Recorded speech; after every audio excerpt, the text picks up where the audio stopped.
number of our friends were very kind in their remarks about the series of class talks we gave on self-unfoldment based upon our book. So we decided to try another book and chose one which was written quite a number of years ago, which is itself rather dangerous in the field of science. But since the book was written, I've been watching moderately the opinion rising and developing in the field which the book covers. And while it does not seem as though a revision is indicated, perhaps there are some additions we can make. And in a case of this kind, I prefer to work with additions or new material as far as possible, assuming that those who are seriously interested in the basic text have either read somewhat on the subject or in a position to do so. It seems, therefore, that in this first evening we want to strike at a problem which has not essentially bettered in the last 25 years. More work has been done. Probably much more would have been accomplished if the field had not been restricted by its own basic concepts. Today, the trend is to substantiate, as far as possible, or to support the broad and prevailing attitude in the world of science. And to the degree that the scientist is orthodox, to that degree he must plod along very slowly, achieving little in his effort to offend none. This process is, in a sense, rather tiring. On the other hand, we know the danger that arises from simply plunging into an area unequipped or inadequately disciplined for the particular work to be accomplished. This, in turn, may lead to a series of wild guesses which have very little foundation in secure fact. Of course, our interest in the whole field is essentially philosophical. Therefore, we do not impinge too closely upon the sacred ground of the exact sciences, but we annoy them somewhat at times, and the tendency toward this kind of annoyance is increasing every day. So we want to develop certain themes and problems. Perhaps we can define one of our themes from the text itself, which carries a series of rather thought-inspiring references to the field under consideration. On page 126, I quote from a textbook of general embryology by Dr. William E. Kellicott. And he gives us a few rather priceless gems. Quote, "The province of embryology is not merely thus to describe the upbuilding and unfolding of the structure and form of the new organism. It is, further, to describe the more fundamental processes involved in this development, and still further, to summarize these descriptions of both kinds in the formation of a simple general statements or laws."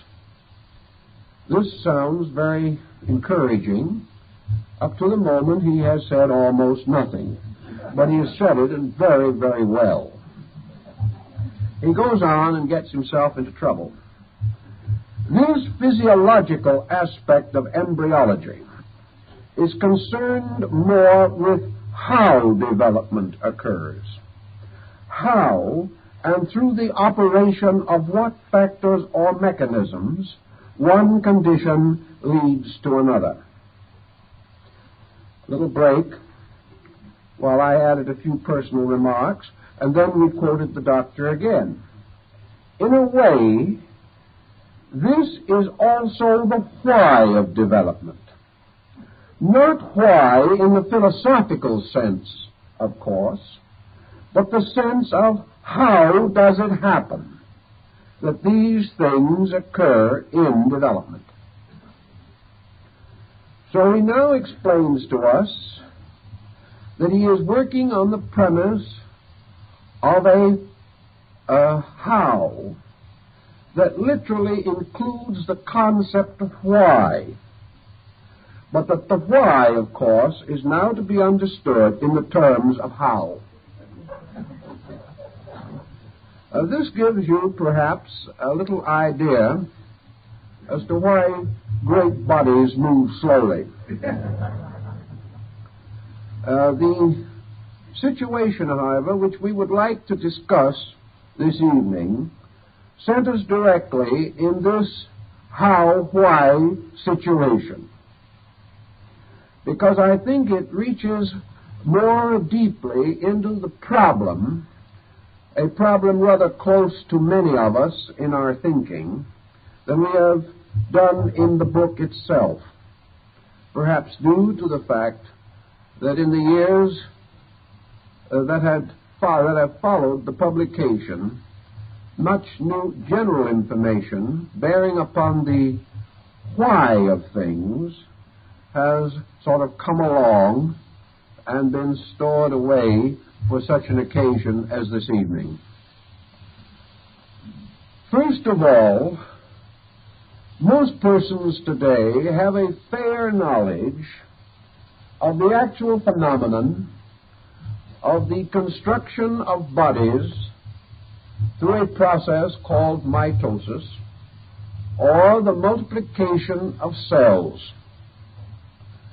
We also know broadly that this continuing multiplication achieves the gradual building up of the various structures and parts of our corporeal constitution. We have a point on that which perhaps might be worth mentioning, quoted from Pearsall's Normal Histology. Quotation: according to Donaldson, there are 12,000 million cells in the cortex of the cerebral hemispheres of the human brain. These are all formed by the process of mitosis, which is a broad term covering the various phases of the multiplication of cells. They are all formed by the process of mitosis, and all before birth, so that nearly 12,000 million mitoses have occurred in the prenatal period in forming the cells of this region alone. That's a rather large piece of work. Now, science knows these things. Science appreciates the actual phenomenal process. But it has been able to regard this process for a long time without becoming, we might say, reverently aware of the tremendous mystery of universal law and procedure that underlies so complex a procedure, continually going on and continually necessary in the development of all structures which we behold in nature. All structures, certainly, that claim any biological background. This brings us then to a problem of very great importance, and that is the pattern behind this entire procedure, which is now covered by the broad field of the concept of embryology and its related matters. The ontologist is not too well equipped for this type of thinking, but it is inconceivable that he can completely ignore it. So let us see, if we can, some of the philosophical points that make this field tremendously interesting and spiritually a revelation. In the first place, all of these procedures in nature proceed according to a very simple and direct methodology. All of these processes are suspended from certain principles, and these principles in themselves are not especially numerous, nor are they as principles especially complex or difficult to conceive. Yet these processes in themselves, by their orderly emergence, by their continuance, by the inevitable fact that they set in when the situations and conditions are proper to the processes involved. This in itself and its related thoughts means a great deal when we try to understand life as a living thing rather than merely as an organism. How are we going to trace the principle involved in the perpetuation of organisms? How are we going to understand this process which causes a continual fertility in nature, so that all creatures reproduce according to their kind, and will continue to do so unless some circumstance or condition brings them to a sudden or gradual termination? Forms of life can perish, but usually the perishing of a form of life is due to circumstances disturbing the conditions which are necessary for the progressive continuity of that form of life. What do we actually have then? We cannot assume that this process is unique or special or peculiar to any body or to any particular form of life. We are forced to the recognition that generation, as we understand it, is a universal phenomenon, that in one way or another it is present everywhere, continually moving life itself, and that the presence of generation or fertility is not primarily due to the fertility of individuals, but due to a principle of fertility which passes from generation to generation, does not originate with any generation, and usually does not terminate with a particular generation. This unfoldment or continuity of life, however, has a certain fragileness about it. It can end. It can terminate a species or a type of life. It can terminate in sterility, by means of which the continuity of one of the fine threads of this fertility can be destroyed. What do we actually have then? We do not have fertile persons. We have fertility moving through persons.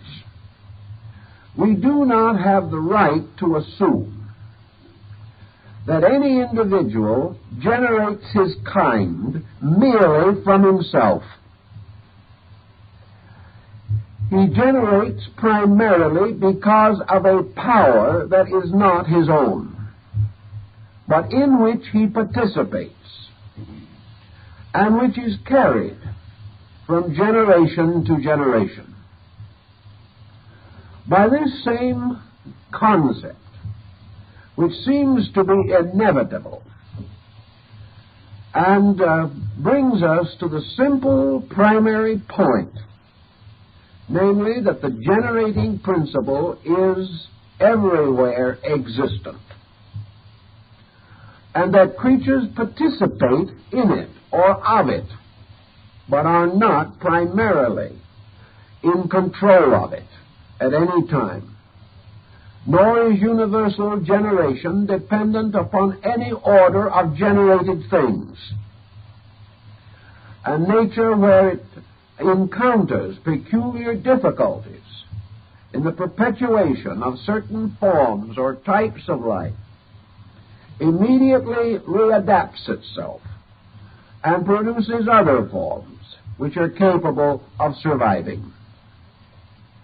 Thus we may begin our general consideration by the basic concept that we have an energy, that this energy is essentially a life energy, that this energy is like a stream or a river flowing from a mysterious source and extending itself over the vast area of the world. That this river or stream rises in a fountain of life essence, a fountain of what we are now more or less pseudo-scientifically inclined to refer to simply as energy. Energy, however, performs more than one function. And while it is true that in the process of generation more than one function is present, it is also true that the whole process of generation does not exhaust the potential of the area of this energy. Let us then assume again that perhaps we can use a tree to signify the principle involved, referring not necessarily to human beings, but to all processes of nature involving the formation and development and maintenance of structure by cellular chemistry or biochemistry. We then come to the idea that we have a root energy, that this root energy is essentially solar, cosmic, universal, that this root energy functions not only in our way of life, but in every conceivable way of life, where it is necessary for any reason to create structure, to create living tissue, to form bodies or vehicles for the manifestation of intelligence or consciousness. Out of this root energy, then, rises the life which maintains the entire tree. This life, perhaps, may be likened in its root to a seed, for we have the concept of a seed energy. We have the concept of energy growing in space. We have also the concept, which we can understand because we can observe it, that all of that which comes from energy, or which unfolds from the nuclear source of energy, all that is to come forth is archetypally contained within the seed itself, so that the oak tree, in all its glory and beauty, is locked within the acorn. And the unfoldment of the energy of the acorn must inevitably produce the oak tree. Thus, in some way, we have an energy that has a destiny. That this destiny is inherent in the energy. that this energy is a name which we have bestowed upon one of the great creative processes of existence. We therefore see, as in the case of the tree, that this energy will produce in its own growth a series of supports. It produces the trunk of the tree. It produces the great massive branches with their barks and their heavy fibers. It produces the very subtle buds of the tree. It causes the leaves and the small twigs to come. It finally brings about for this oak tree the recreation of the acorn, so that the life of the oak is consummated in the acorn which it produces, even as the oak itself grew from a previous acorn. Thus, in the process of the development of this energy, it is passing through consistent processes from its own natural seed state to the final production of further seed. The Indian, the Hindu, has this story in his wonderful symbolism of the lotus blossom, in which this lotus itself becomes the mystical symbol of the whole process of the perpetuation of life on all levels. Nature, in its curious and wondrous economy, working as it does from a comparatively simple archetypal framework, makes use of the same processes in the generation of other things. And we are now coming more and more to realize that consciousness, mind, all of the powers of the human being are in their own way fulfilling the same basic laws, that in the universal energy field of space there are the seeds of all things that can ever be manifested from space. Therefore, there is not only the energy seed which leads to fertility, but there is the mind seed which leads to thought or to reason. There is the psychic seed which leads to the perfection of the sensory perceptions and the aesthetic qualities. And religion has always taught that there was a spiritual seed arising in God, substantially and co-identically one with God, by means of which the consciousness of God as a seed is planted in the soul or inner nature of every living creature. Thus, the journey from the seed through creation to the production of the new seed is one of the great cyclic principles of existence. Man, in his own compound nature, therefore carries the power of this seed process. He carries it not only in the terms of the perpetuation of species, but in the generation of all of the psychic, mental, and emotional powers which he possesses. This concept brings us then straight into the main problem with which we are concerned.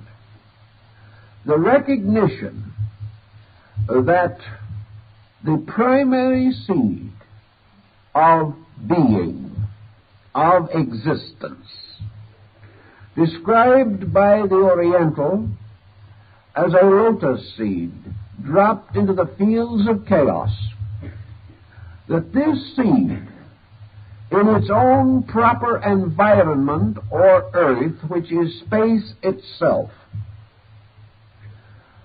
vitalized by the spiritual equivalent of the processes of cell impregnation, by what the ancient mystics called the fiat, or the creative word, the power, symbolizing the active agent, that this seed, so impregnated, unfolds into existence, and that all existence is therefore the unfolding of the seed of being. Now, this is a large thought that has a great deal hanging upon it. Therefore, we must try to sense this as completely as possible. In religion and philosophy, we have this type of symbolism, but we have a peculiar phase of it which I think has defeated it in majority of instances.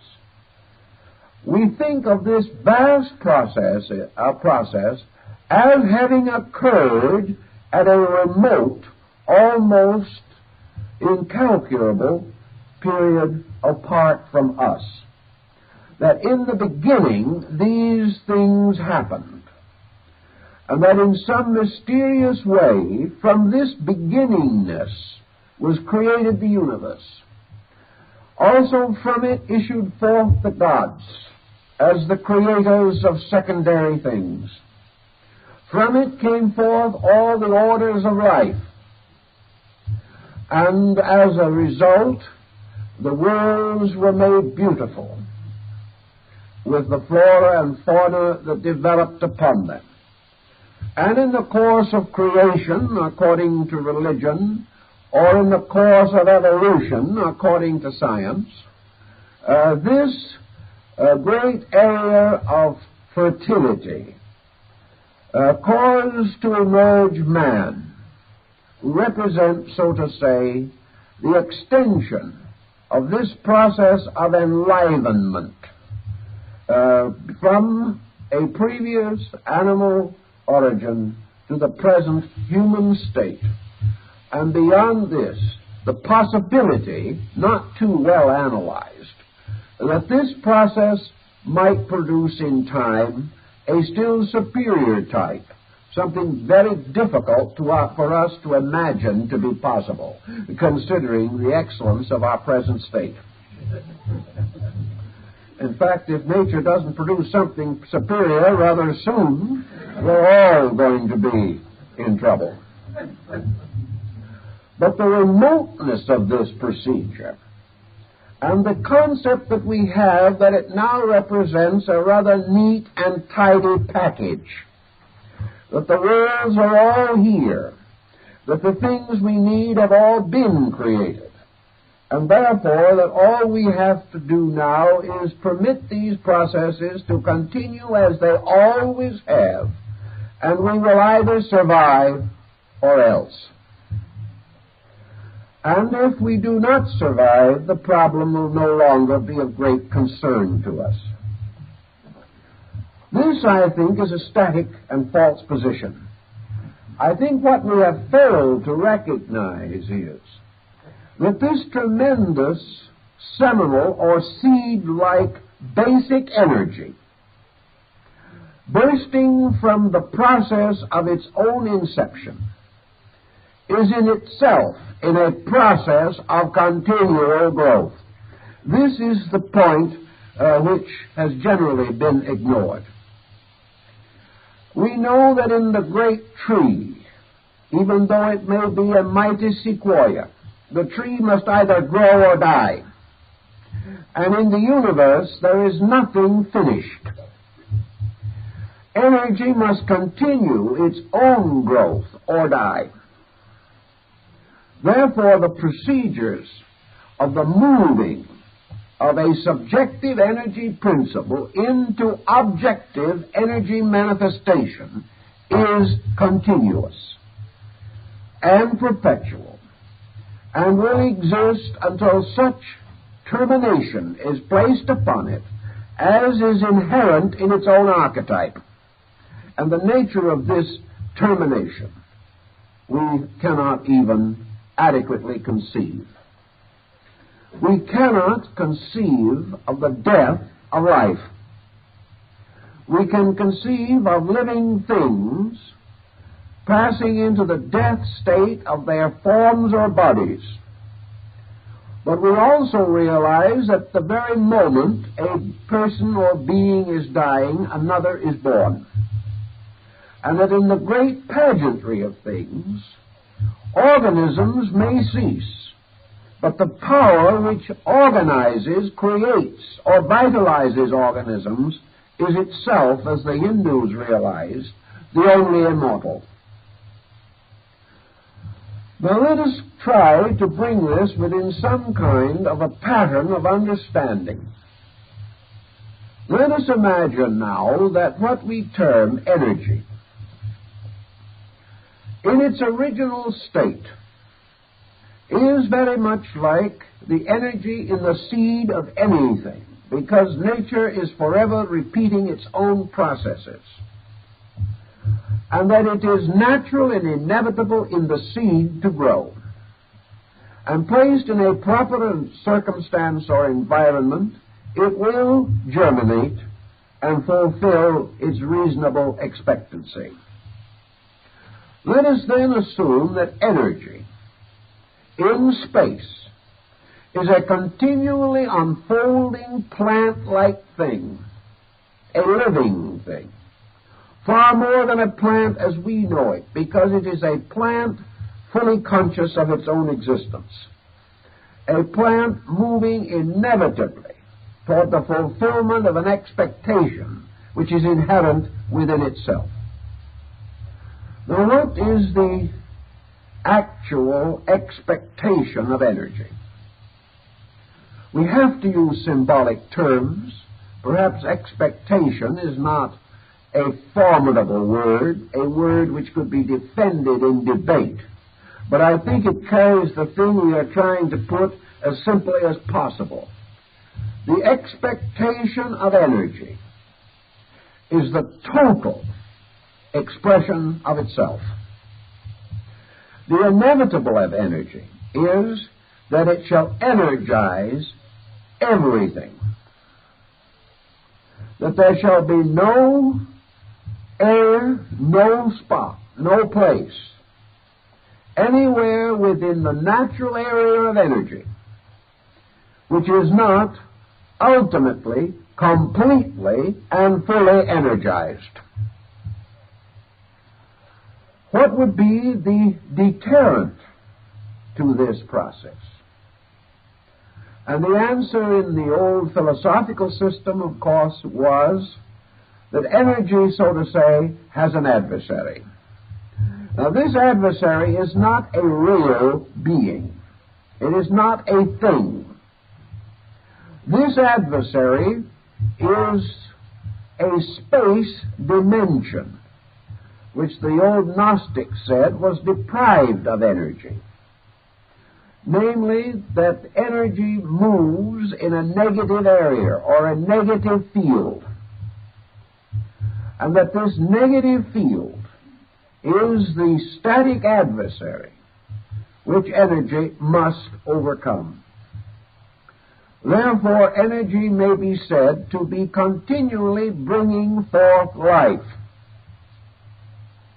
Now, as there is only one principle of life, and only one principle of energy, and only one principle of matter or substance, and this matter or substance itself is a condition of energy, and exists only because the energy agent is already active in it, then we may say that the energy opponent, the adversary of energy, is a different condition of itself, because there is no other condition that can exist. Now, what is the other condition of itself? This other condition of itself is a degree of energization inadequate for the full expression of energy at any given time. Now, let us see if we can straighten that out and make it as reasonable as possible. Let's therefore go to the problem of child growing up. Here is an expression of this principle. A child, we assume, receives a body This body is alive at birth, but not useful. In fact, it is perhaps the least useful of all forms of living structure, because the child does not develop even the power to preserve itself for a number of years. This body, though composed totally of living energy structures, is incapable in the beginning of manifesting the intellectual power within that body, the emotional power, and at the beginning can manifest very little physical power.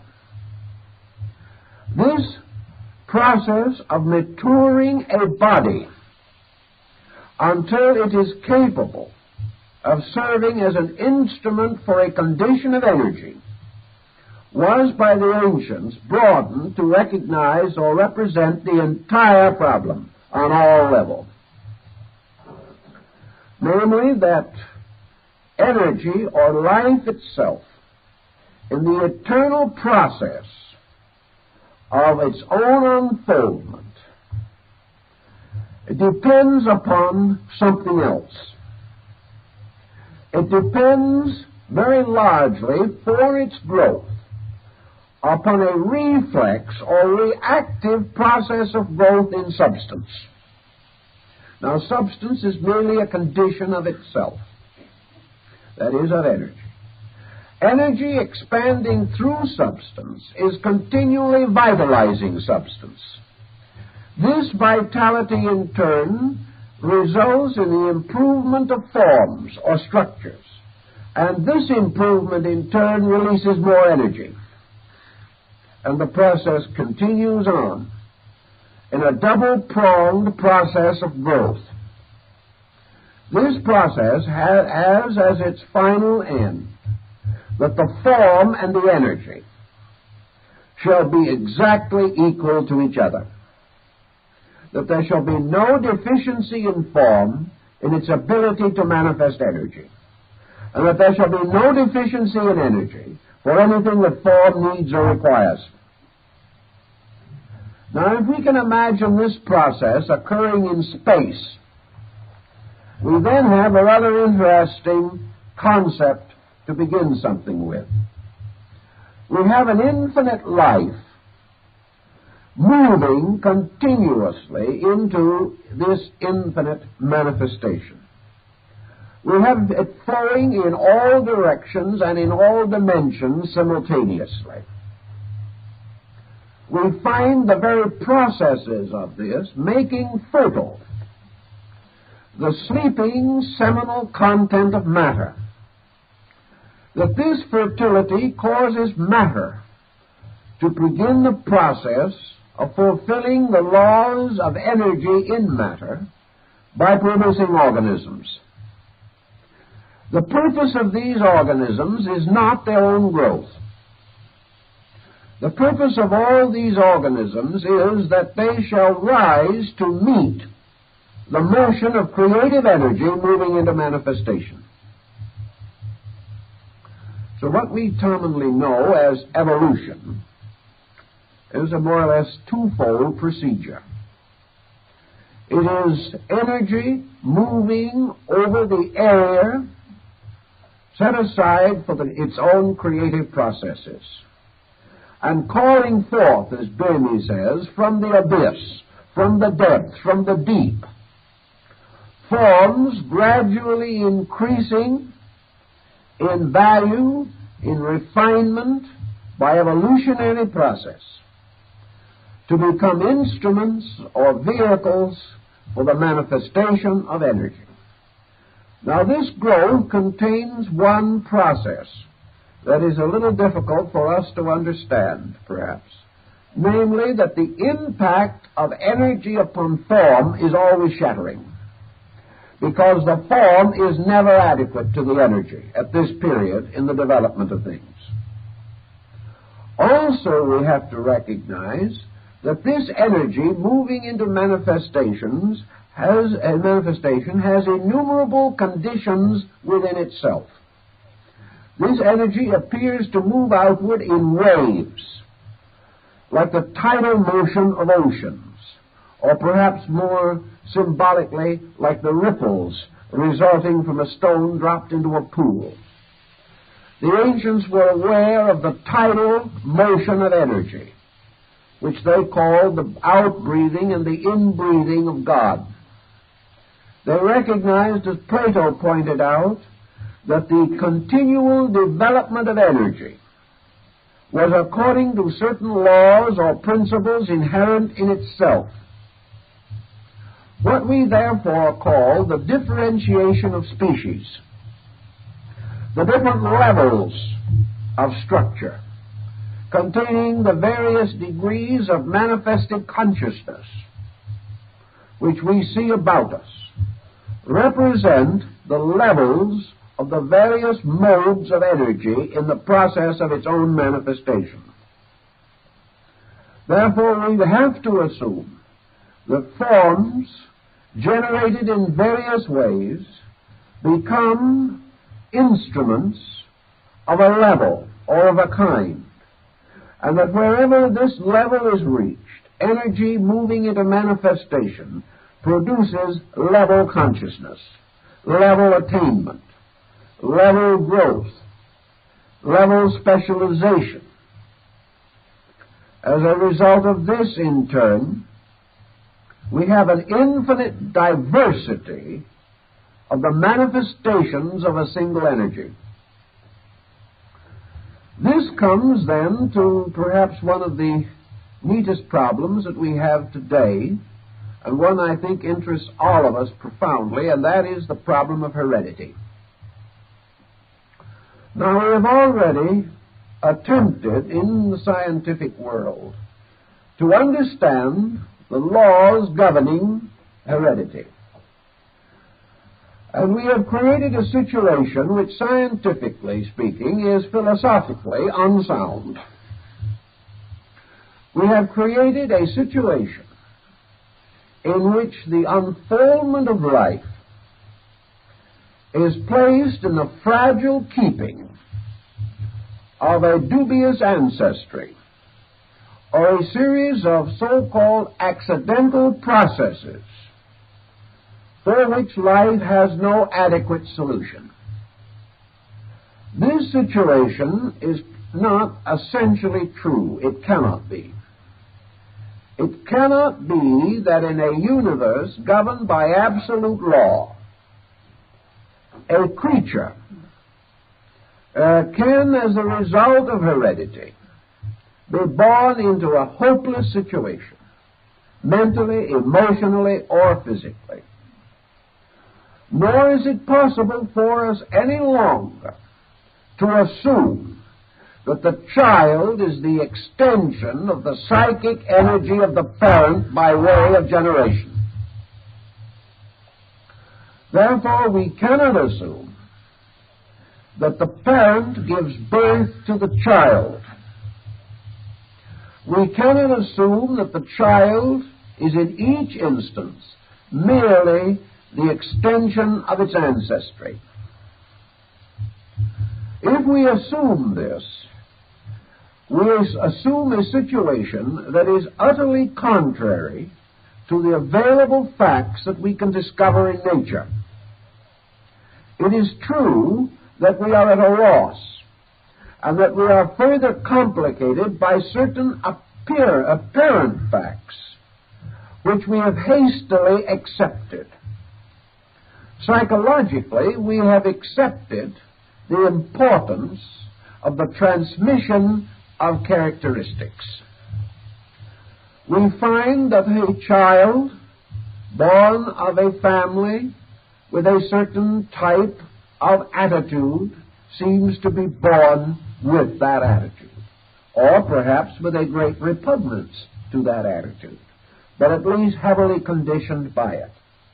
The fight as to whether the child's temperament has been modified before birth or subsequent to birth as a result of conditioning goes on. Most geneticists deny the concept that the parental nature can be directly inherited. But at the same time, they also assume that the new person, the child, is the direct product of its ancestry, that its entire nature originates in the ancestral pattern, and that consciousness arises as the result of an abstract psychological chemistry taking place in the area of inherited or hereditary characteristics, qualities, and substances. Now, this actually creates the ultimate state that the child coming into conscious existence is merely a consciousness derived from hereditary contributions. That regardless of how we look at it, this remains true. Let's take an extremely materialistic position. Let's assume, for instance, that we do not believe that there is any psychic heredity, that we do not believe, as the ancients did, that the child could be prenatally influenced by the emotions or thoughts of parents. And let us assume that the only part of this child's organism that is transmitted is the physical body. If, however, you take the scientific position that consciousness is a byproduct of the physical body itself, then the total being is the product of heredity. There is no way of escaping the implication. And the total being is therefore the helpless production of something that has preceded it. The helpless progeny of parents who perhaps would give anything if the child was not like themselves, and are much disappointed when they see their own characteristics emerging. Why do these characteristics emerge? Let us then ask another question. If heredity is merely a principle involving the descent of fertility, then we have to recognize a very intricate philosophical principle. We know today something that we didn't know 100 years ago. The effect of the psychic integration upon bodily structure and function. We know today that our attitudes and our psychological integration, or lack of it, can affect the procreative power. So now the next generation is a byproduct not only of our chemistry but of our notions. And we may therefore not be too surprised if it gives us a little worry. If the new generation is a little bit on the delinquent side, we now have the full explanation. It is a projection of our own delinquency. Now, this in itself seems to be poetic justice, but it is wonderfully interesting and intriguing, and just perhaps, that the parent should have the burden of a child whose temperament is similar to its own. But in all this situation, are we not a little hard on the child? Here we limit or condemn a creature to a situation which is only present because of the parental factor. And we also condemn this child with whatever imbalances and imperfections it inevitably has to become in turn the rejoicing parent of future generations, so that this procedure will go on to eternity ad nauseum. We have here a breaking down and a defeating of the entire process of life. What we are therefore seeking is an explanation which will justify the known observed circumstances, and at the same time give the universe something more of integrity than the present explanation is able to confer. It is inconceivable to us that the universe could depend upon the frailty of man's increasingly neurotic temperament for the fulfillment of its vast and inconceivable purposes.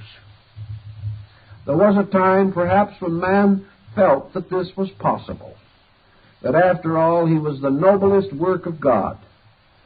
But today the thoughtful person hardly dares to say this, and at the same time believe deity to be a being of integrity or value. Now let us see what would happen if we took the attitude that instead of the parent being the origin of the child, that the parent is merely a bead upon its long thread, which passes through many beads, and that the life principle of generation has an existence of itself,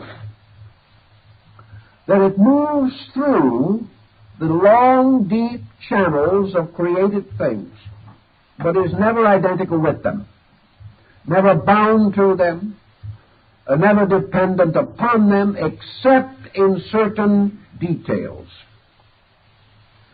That the life that passes from one generation to another is not and cannot be, we will say, contaminated in itself by the instruments through which it passes.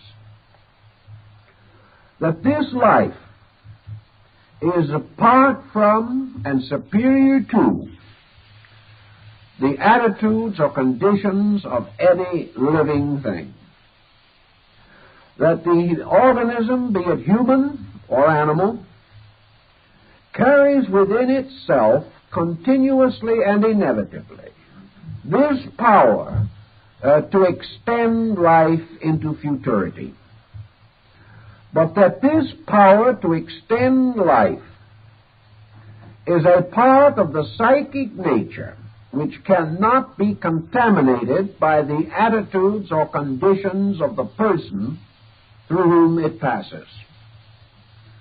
That this life, passing through every form in nature, survives all forms, cannot be trapped or captured in any of them, ultimately, produces all conditions, but is itself unconditioned and capable of an infinite extension beyond any condition through which it passes at any time.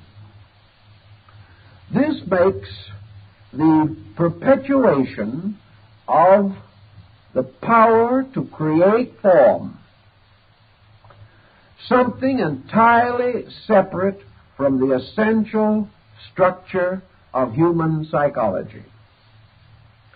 That this form is perpetuated as a result of the presence of an energy, a spark, a life principle, superior to and separate from any psychological, emotional, mental, or physical circumstance.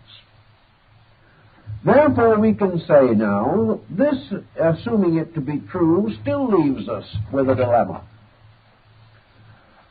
If this is true, how are we going to explain that individuals may be able to destroy, or elements of sickness or circumstance may destroy the power of propagation? That therefore it is not inevitable that any being propagate,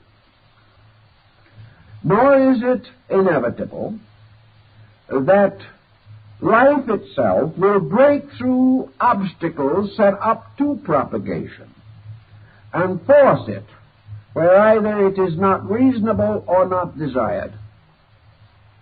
The answer is very simple in one point, namely that the process of reproduction depends always upon the available catalysts or polarities existing within the body or nature which is going to or should propagate. However, the failure to propagate has no effect upon the energy of propagation, any more than the fact that a wind blows a twig from a tree kills the tree. Any branch which is cut off from the tree withers and dies, but the tree does not die.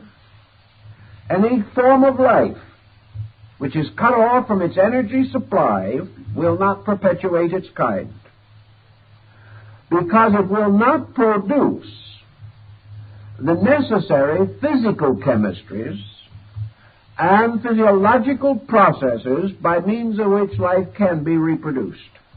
But this does not affect the continuity of that life itself. That life may or may not be in any way touched by this frustration of one twig or leaf upon the great tree of generation. It also naturally follows that in a particular instance, a structure for the perpetuation of life must derive its physical materials from the available biological supply, and that therefore the impregnation of the human cell and its development is associated with, as Paracelsus points out, the chemical and alchemical elements available in the organisms involved. There is therefore no reason to assume that heredity means any more than what it does mean, namely the natural deriving of materials from the only reasonable available source. That these materials may form a structure resembling in many respects the parental structure is because the materials are so derived. That in the process of generation, not only is the one cellular structure involved, but this cellular structure mirrors the available energies, the available principles, the available substances derived from the entire structure of the parental chemistry. Thus, the newborn person may inherit certain tendencies of a bodily nature, may inherit biochemical disturbances which are likely to produce temperamental peculiarities. And as these disturbances were inherited with the substances from which the bodies were built, they may in turn react upon temperament, causing a parallel of certain dispositional traits. But these parallels are not always uniform or equal. And in all these different processes of generation, we must be prepared for exceptions, for these exceptions are continually occurring. The next point, then, is to bear in mind the simple purpose of nature. Nature producing human beings produces them as the result of energy having set up within the unfolding structure of humanity its natural processes, and these processes are followed through what we call generation. But the energy moving through these processes moves through all of them and is like one tremendous stream breaking up and descending through the branches of families, of races, of sub-races, of types, and of subtypes. And this streaming life that is continually flowing into manifestation is evolving in its own way. And evolution is a twofold process, of which the first process is the ideation or emanation over a vast area of a principle of energy. This principle having locked within itself the archetypal fulfillment of its own nature, in this case, the fulfillment of its own purpose. Now, what is the conceivable purpose of this energy? Apparently, the purpose is this, that under the term energy, we are conceiving of something for which we can have little accurate understanding. We think of energy primarily as force. We think of energy as an energizing agent. But philosophy thinks of it in a much larger way. Philosophy thinks of it in the term of a synonym for pure life, and that life contains within it all that is living. Therefore, this energy is not merely a Freudian generating energy. This energy has generation as one of its powers. Plato and Pythagoras assumed that this energy had 8 powers. Actually, in all probability, this would only be a classification of the most obvious factors recognizable by man, because the powers of energy are probably limitless, beyond calculation. But this energy contains locked within itself also the seeds of life as conscious experience. It contains within itself consciousness, intelligence, and force. It carries within itself every faculty, power, and dimension of our comprehension, and also innumerable extra faculties beyond anything that we know at the moment. And we only can assume that energy carries within it total consciousness. That this total consciousness is an infinite capacity to become more conscious. That this infinite capacity to become more conscious must theoretically end in something. I think Buddha was working upon this same concept when he intimated that the ultimate of consciousness, so to say, is a nirvanic totality, a suspension of all imperfection, an outgrowing of all limitation, and that the end is therefore free consciousness in space. To achieve this end, then, we must assume that consciousness from a seed is growing until it completes itself by becoming all conscious in all condition, place, space, and dimension. To achieve this inconceivable purpose, therefore, consciousness locked in energy is continuously manifesting. Energy creates through generational processes forms. These forms, according to their orders, their degrees of development, and the central nervous system which develops in them, become instruments for the manifestations of fragmentary parts of consciousness. Therefore, we may also point out that all activity in itself bears witness to some degree of consciousness. When, for example, the little rabbit is a baby and does not know what to do, it follows its mother's tail. which is a perfectly reasonable thing to do. When the tail comes up, the rabbit sits up. When the tail goes down, the rabbit hides and huddles to the earth, because these are what it has learned to be the way of salvation. This is an expression of consciousness. Years ago, a hunter pointed out something that was very interesting, that a wild deer in its native state, if attacked by an animal, will run to a man, even though the man has a gun. Why? Because the animal instinctively recognizes that man has superior intelligence. This is a form of consciousness, intuitive. Everywhere in nature, consciousness exists. It takes a certain degree of consciousness for things merely to continue of themselves.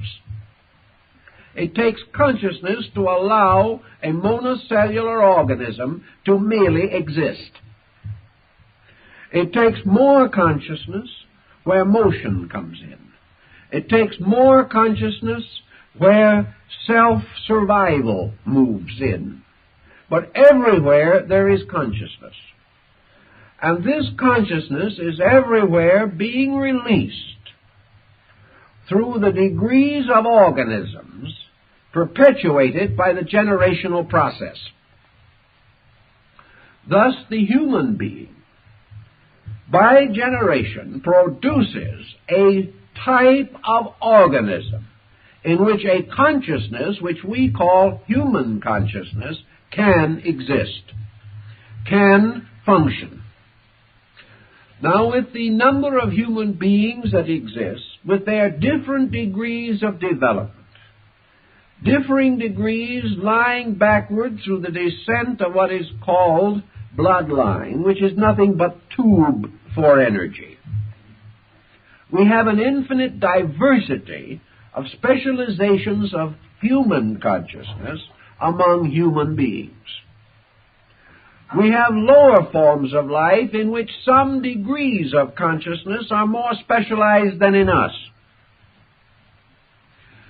We have many variations upon the theme of consciousness, but we may say that consciousness is a kind of awakening, by means of which a kind of awareness increases in life, attaining finally to the hypothetical condition of self-awareness, which we call man.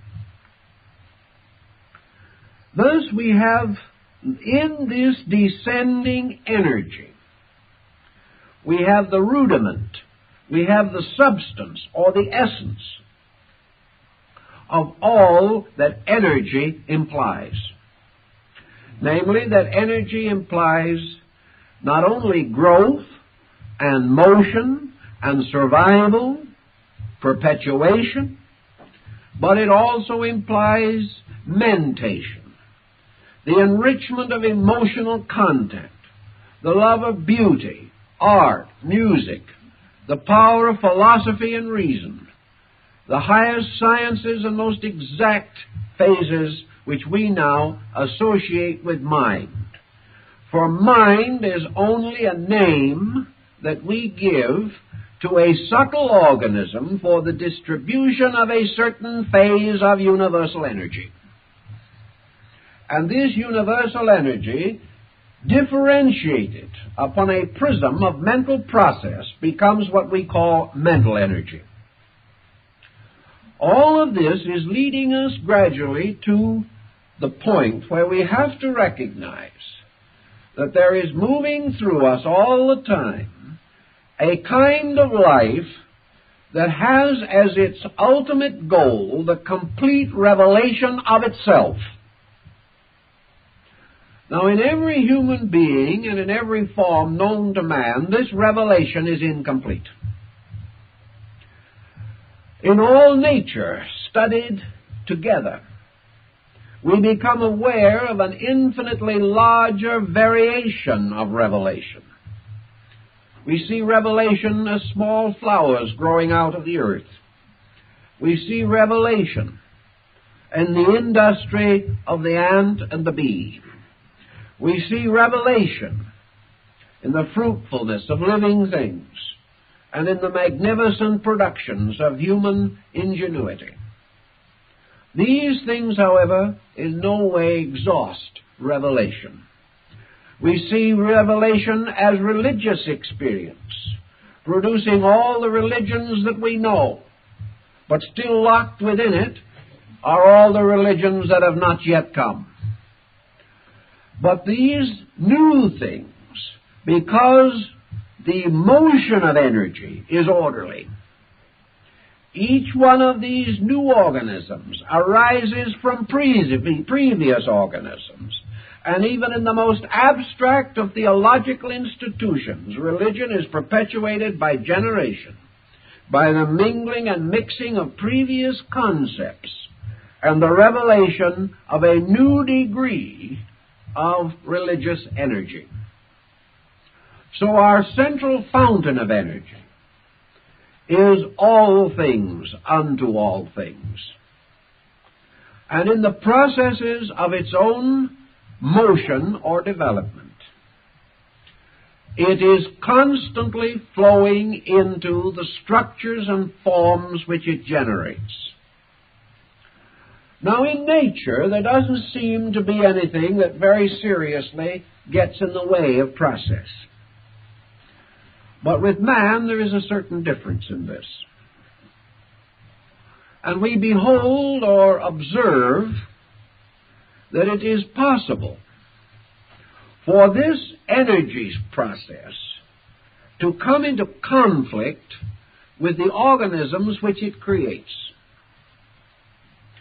If these organisms fail to fulfill their appointed tasks, then they inhibit or limit or restrict the motion of energy. And we know, as Paracelsus has pointed out, that nearly everything that can be wrong with a human being is the result of energy blockage of some kind. If physical energy is not able to achieve its proper circulation in the body, the individual is physically sick. If there is anything to interfere with the proper circulation of psychical energy, the individual is psychically sick. If anything interferes with or impairs the circulation of mental energy, the individual is mentally sick. And wherever these processes are impaired, a series of dramatic situations result. You realize that nature, in building up sequentially and in perfect pattern this pyramid of unfolding energy factors, has achieved and must maintain a certain kind of momentum. That this process of building always brings life to a new level of insecurity. There can be no security until ultimate security is attained. And wherever energy, in its manifestation, is unable to advance its own specializations, there comes a very serious crisis in the development and unfoldment of living things. So we now have to proceed for a moment from the opposite pole of this.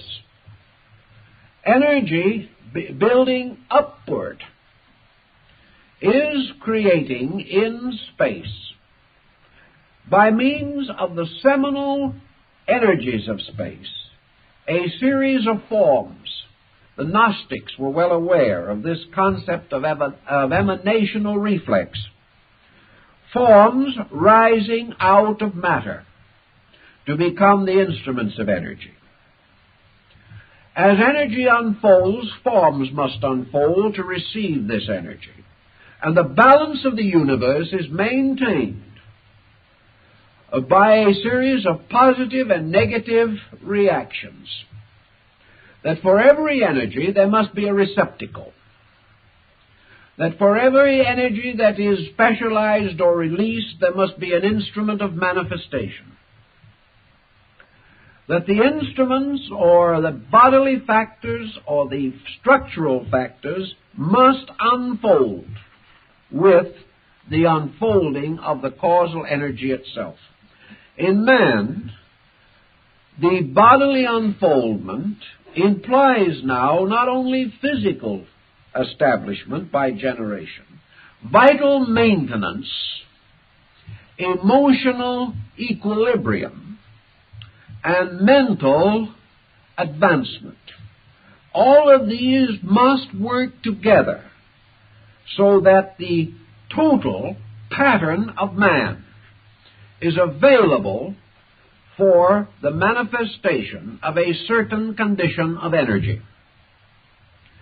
If any of this complex machinery goes out of order, then energy moving into manifestation moves in without the full cooperation of the instrument in which it is manifesting. This lack of cooperation is known as conflict. And wherever this conflict exists, energy moves against energy rather than with it, because it is the inevitable of energy that it shall overcome and overthrow all barriers to the progress of itself. If a dam, therefore, is put across the natural growth of the individual at any point, energy will ultimately destroy that dam. And if the individual has foolishly built his house at the foot of the dam, assuming that this dam will hold, he will be swept away by the natural energy of life itself.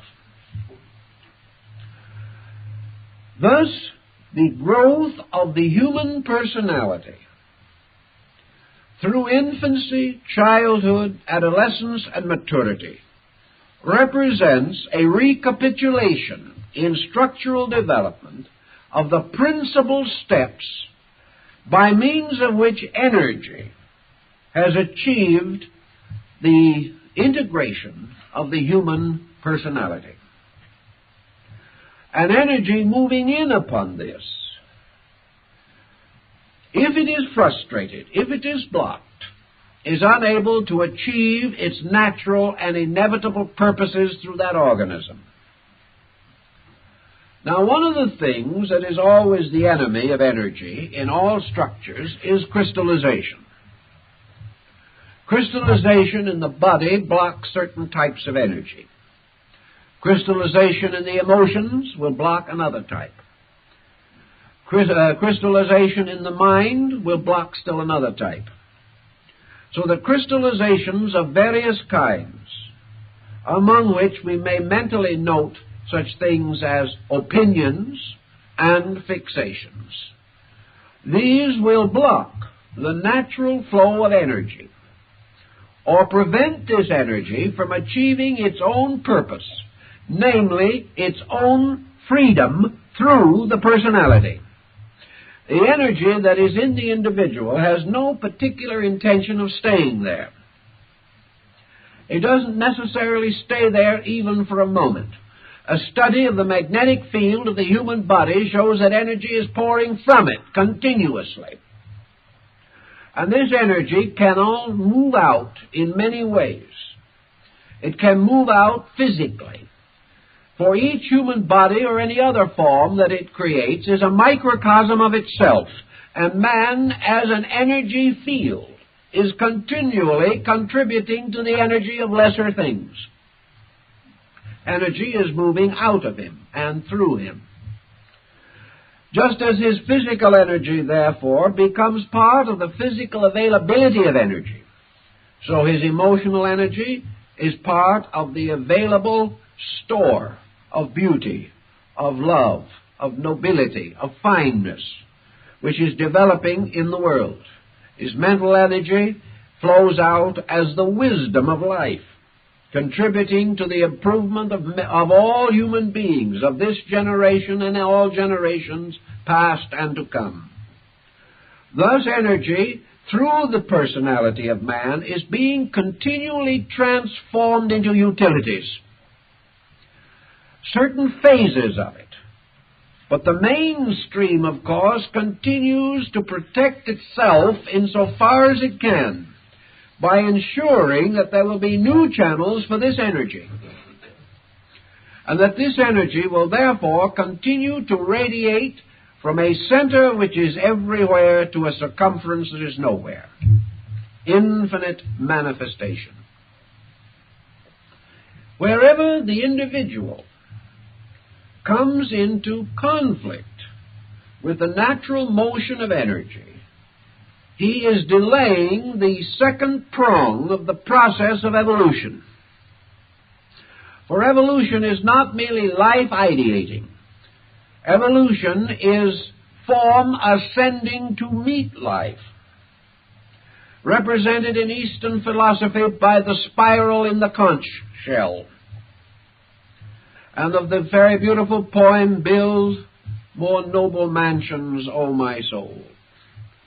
The noble mansions, the better houses, are being built from one level of energy, carrying the individual upward to a certain point, where these are ensouled by another kind of energy. What appears to be definite is that this energy itself, being, as we said, a series of ripples, that this energy is moving for its fulfillment upon several levels, even as man is. Now, man's physical energy is of great value to him in many things. He does not have to be a mental giant in order to use it. In fact, he doesn't have to have an idea of any kind. He can work for somebody else who has one. He can simply chop wood. He can plow ground. He can perform labor by energy alone. And today we even regard energy of that kind as worth about $4 to $6 an hour. It's gotten to be more valuable than it used to be. Therefore, physical energy is necessary for the maintenance of an organization by which we are in this world at this time. And being in this world at this time is essentially and evidently part of the archetypal purpose of energy. Some energy goes into clear space, into orders of life we know nothing about. But some energy follows along what we term biological lines and produces creatures such as we know and see. But whether this energy is perfecting the magnetic field of a planet or animating creatures, it is fulfilling one of its innumerable purposes. And one of these innumerable purposes, as far as we are able to observe, is the maintenance of a physical structure by means of which man can release by internal chemistry a series of superphysical attributes. Thus man builds a complicated nervous system. He develops organs and structures. He develops a brain.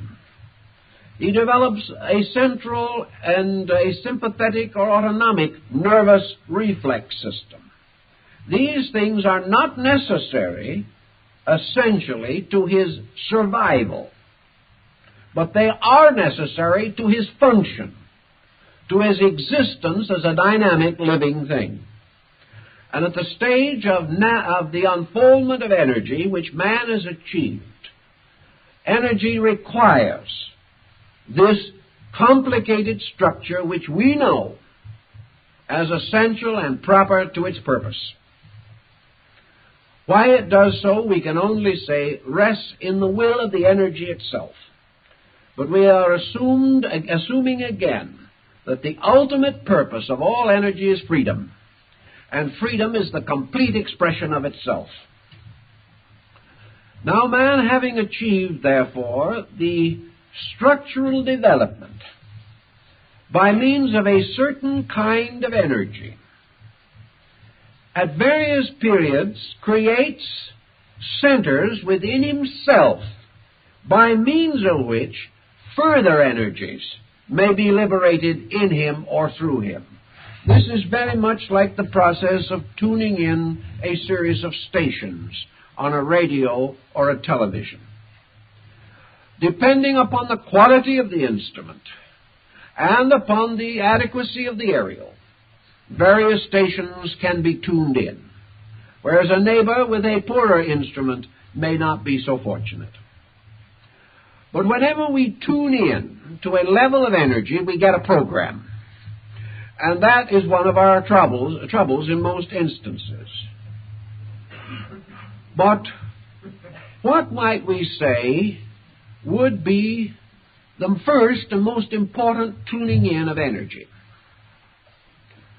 Apparently, the great principle of energy as itself moves and makes one essential polarization in the life of developing man.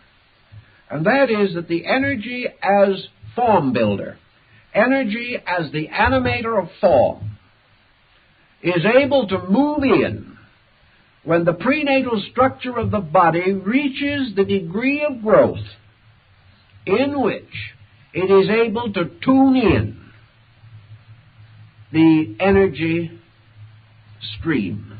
Prior to that time, the energy has been provided by the parental energy fields. But at what time that we call the quickening, the individual becomes a direct avenue for the release of energy, physical energy. From that time on, energy begins the process of enlivening the form. The energy was there all the time, but part of the process of generation is to build in a degree of organization by which the positive pole of energy can move in. Up to that time, the structure is sustained only by the negative pole of energy, which is the negative field supplied by the evolving substances of life, which we call matter, which have their own energies, but which energies are not capable of carrying a life beyond a certain point, but they are capable of creating a certain level of organization which then can be vitalized or taken over. And all the processes that we know in growth consist of levels of energy taking over through structures capable of sustaining them. And the structure, as it develops, passes through a series of distinct phases or conditions. At a certain time, the principle of growth takes over. This is due to the exhaustion of certain endocrine secretion in the infant. Later, the process of emotional intensification takes over from the energy field. Later, the mental process takes over, producing the major divisions of childhood, adolescence, and maturity. Each case, however, the energy does not drive the bargain. The energy, being everywhere, always, is simply tuned in by the evolving organism. As the structure advances, the organism is able to accept what the Greeks would term an ensoulment by energy. Now remember, this isn't blind energy we're talking about. This is energy which is capable of releasing any degree of consciousness that the organism is capable of sustaining. So when the individual reaches maturity, he achieves this end as a human being by being capable of receiving into himself and transforming and ultimately transmitting that degree of conscious energy which we call selfhood or egoism or the I amness in man. As Buddha pointed out, this is by no means the end, but it is as far as man can normally accomplish. The body which has been built, therefore, becomes the instrument of this conscious energy principle. Now, the energy descending through infinite specialization has produced orders of life between itself and man, which are not visible to man. Energy coming in as consciousness is not merely a mass, a substance. Energy coming in as consciousness is already a highly conditioned existence. And we have every reason to suspect, therefore, the essential validity of the Vedantic and yogic positions on this. Namely, that consciousness, the atmic nature of life, the true Atman, is identical with all others. That pure spirit, pure consciousness on the human level is identical and one with all other human consciousness on the same level. Therefore, that the I consciousness in each individual is shared by all, and that the appearance of individuality is due to the organism and not to the division in the principle itself. Therefore, one self manifesting through an infinite number of bodies becomes apparently an infinite number of selves. But this self-principle, like all of the other causal agencies, is actually one substance. We therefore come to the very simple process that behind humanity as a level of consciousness, there is the human state of energy, which was the anthropos, or the Adam Kadmon of the Kabbalah, the one man who became all men, the Manu of the ancient Indians. That within this one man, therefore, again, there is a series of differentiations. This one being differentiating into evolving individualities produces the so-called conscious beings that are embodied in form. But all of these conscious beings are themselves varying degrees of growing seed within the energy field. Thus, evolution is infinite life coming into infinite manifestation through forms passing through infinite modifications. And in this, then, we are not in conflict with the basic principle of heredity. We recognize that bodies belonging to a common reservoir of body have their own laws in the same way that mind, belonging to a common reservoir of mind, has its unique and peculiar laws. But we do know that the fulfillment of the plan for things must be that forms are forever meeting energies, growing to be ensouled by them, and that the continuous growth of life in its total spiritual, moral, intellectual, and physical status consists of this increasingly understanding partnership between form and energy. Without this partnership, life as we know it cannot develop. The cell is the instrument, therefore, by means of which the partnership between body and the degree of consciousness which body is able to manifest, that this partnership is made possible. And the infinite procedure by which this is achieved seems infinitely complicated to the scientific mind. But in nature itself, it is merely one of innumerable expressions of the same process, everywhere repeating itself, on all levels according to their need and their kind, and varying in no essential principle. This is why the old way of thinking is so vital, is that it has no exceptions, that it does not have to create a new solution for every problem.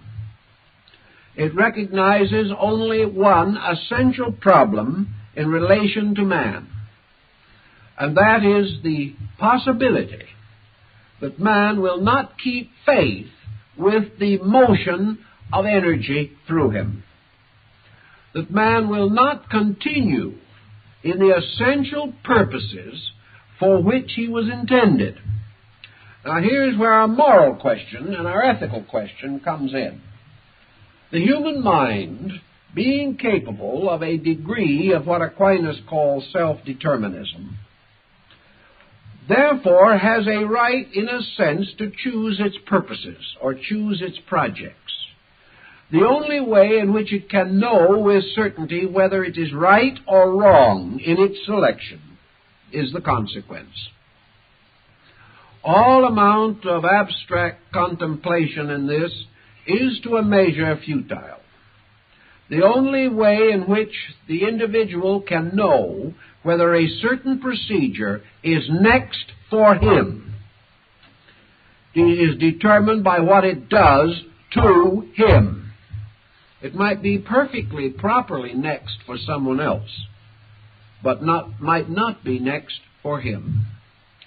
If what he is doing is next for him, the chemical compound of consequence will enlarge his participation in consciousness. More consciousness will move into him. More consciousness will find polar possibility in the structure which he has set up. If the individual, for example, centers his entire life upon the development of body, he, by this determinism of his own, may neglect those processes by means of which the consciousness quotient can be increased. Now, this consciousness quotient is important. Now, let us take, for example, an individual who has decided that he is going to be a great athlete. He is going to limit his development and his consciousness largely to the improvement of his body. He is going to be primarily a physical person. By this concentration of energy, he changes the total compound of his nature. Actually, he has caused something to grow. Some part of himself is a little more or a little better than it was. He has devoted his time and his thought to learning all that he could about physical culture. Therefore, he has become able to do certain things and to achieve certain ends not previously attainable. But here is his difficulty. He has enriched the compound a little, but he has not enriched the instrument to control it. Therefore, he is in a problem. He has added something to the total nature of himself without adding the control factors. The control factors in all cases being the power to enlarge consciousness to meet the demand of function. A new function demands new governorship, a new degree of unfoldment. May be very slight, but it still is never sufficient. So the individual, in all of his specialized activities, outgrows his total insight and then falls into emergency. The only answer to this is that there must be more release of energy as consciousness, or energy as thought, or energy as feeling, to control the ramifications of the applications of energy to the physical or environmental structure of the individual. Because after all, energy is working for release and knows the way it wants to go. And that which delays or inhibits the total release becomes an obstacle to the energy. Obviously, if the obstacle becomes too great, the energy is unable to function or breaks through, damages structure, and may ultimately result in the sterilization of that organism, which no longer continues. But this has nothing to do with the life. The life goes on. Because life, consciousness, intelligence belong to one level, and energy in physical structure belongs to another. And our student of the cellular processes is dealing totally with that form of energy which is used in form building. We are thinking in philosophy more of that form of energy which is used in character building. But the same processes go on. Thoughts are generated like bodies. That is why the brain is so constituted that it is a generating structure. Thus, in all of these fields of activity, what we might term progress, essential progress, true progress, is this continual adjustment between the radiant of energy emerging from its own source and the construction of the instruments for the expression of that energy in space. And where there is any interference with this process, we have danger that energy will be defeated in an instrument or in a vehicle or in a time or in a place or in a nation or in a race. And that which is defeated, where energy is defeated, it simply deserts the organism. And this is true of all forms of progress. Buddhism recognizes this, recognizes the chemical constitution of the consciousness unit, and that this consciousness unit in man is, as far as man himself is concerned, the knower. And the end and purpose of the knower is that the knower shall know truth. And the reason that it must know truth is because it is only when it knows that it can cooperate completely. And it is only when it possesses this inward understanding that it can become the clear channel for the release of purpose itself, which is resident in energy as absolute consciousness. Consequently, the highest wisdom among all great philosophical systems has been the wisdom that causes man to understand the divine nature and obey it. And whether we say divine nature or we say energy, we must still keep its laws.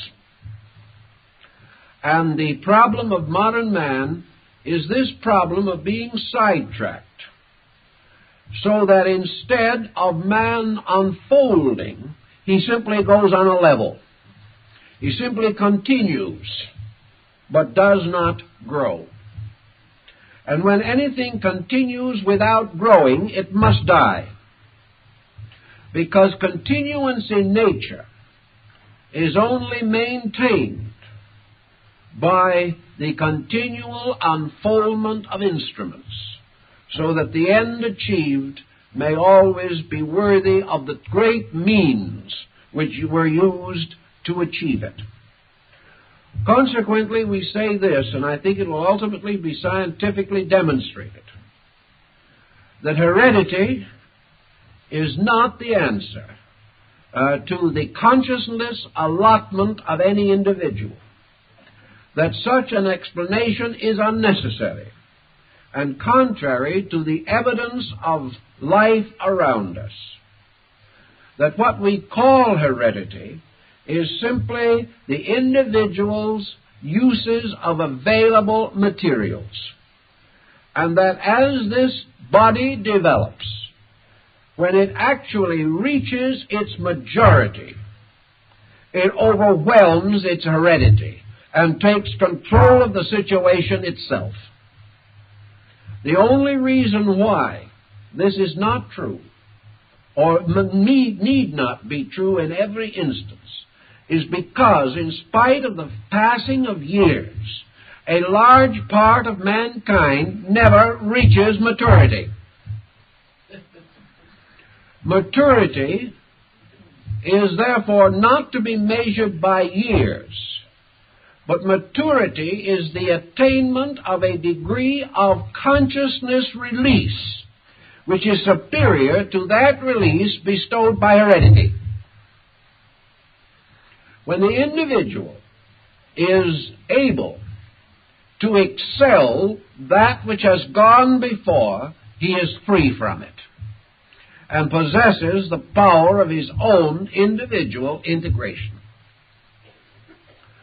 In this way, I think we can get a broader picture, a larger concept of what constitutes the coming into life of the human being.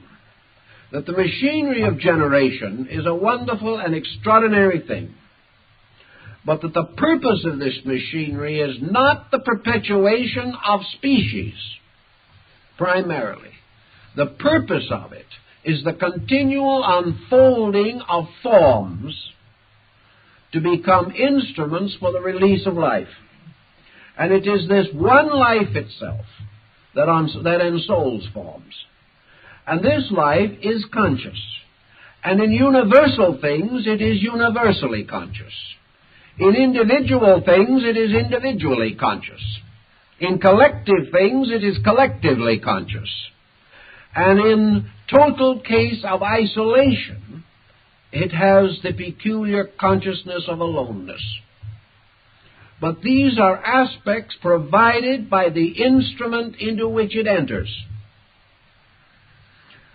And the purpose of the entire project is that these instruments shall forever improve or be better to the ultimate condition in which forms as forms, by constant improvement, become less formal and more like energy, until in the end they are energy. And this ultimate identity of energy, energy growing up and energy descending, the ultimate identity of these two is absolute consciousness in all things, everywhere. Beyond this point, we cannot conceive. But it is obvious that the end which nature is striving to achieve is that man shall continually outgrow himself. For outgrowing what he was, he outgrows the energy part or the energy allotment which was his, and by this circumstance attunes in to a greater energy allotment. This is the search for security, the search for peace, the search for life. And the individual who directs his attention to the unfoldment of those powers by which his superior energies are channeled becomes more suitable, more useful, more happy than the person who, turning his attention from these essentials, mistaking the purposes of the body for those of universal energy. This person fails, has already produced adequate animal forms to achieve the purpose. And when man, ceasing to be himself, retires to an animal state, he is not even an animal, because too many of his energy elements have already exceeded this state. Therefore, he is a kind of hybrid. He is a creature in which no value is clearly indicated. And unless nature is able to correct this condition, this type of thing becomes sterile. It is no longer suitable for the purposes for which it was intended. If we think in this larger way, I believe the processes of generation will become increasingly clear. And we shall realize, as Lao Tzu gives us in the doctrine of Tao, the nature of this one power by which all things are sustained, which takes all shapes in all forms, yet is in itself shapeless, that it becomes all things to all beings, but remains forever itself, and that man, through the processes of growth, finally becomes aware of the sovereignty of this fact and moves from a creature sustained to a creature sustaining, or by voluntary effort accomplishes the alchemical mystery of perfecting nature through art, and by the consecration or dedication of his own consciousness fulfills what the mystics of all time have taught and hoped for. This in its turn is a new birth upon a new level, and the processes of generation still continue. But they continue in their primary purpose, which is that the infinite itself shall become completely manifested through all parts of its own nature, releasing its power to every creature, just as human consciousness through the nervous system is distributed throughout the body of man. Through these studies, I believe we can get a better orientation on what might be termed the processes of human generation. Time's up.